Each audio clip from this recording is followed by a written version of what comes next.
Hey there! In this episode of Analytics Academy, I'm going to show you how you can use a tool called Attributor to capture Facebook ads data in Attio so that you can ultimately track which campaigns, ad sets, and ads are generating your leads. Let's jump in.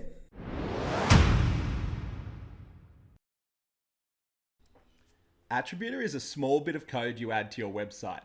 When a visitor lands on your site, it detects where they came from and saves the data in a cookie. Then when they complete a form on your website, it writes the data into hidden fields in the form, and the data is captured by your form tool and can be sent to your CRM and other tools.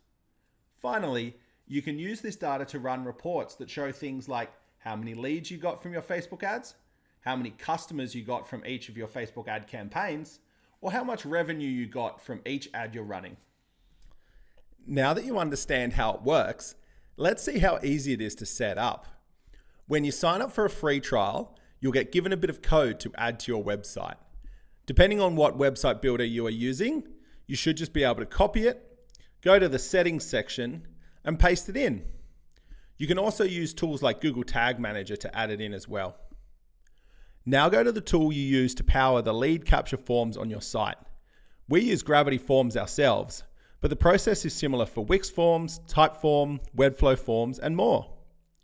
Start by dragging and dropping 6 hidden fields to the bottom of your form.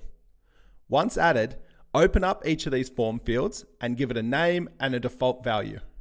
That's it, you're done. Now when someone completes a form on your website, Attributor will write information on where they came from into these hidden fields, and it will be captured by your form tool. You can then send it into Attio, store it in a spreadsheet, see it in your email notifications, whatever else you need. To learn more and start a free trial, visit attributor.io today.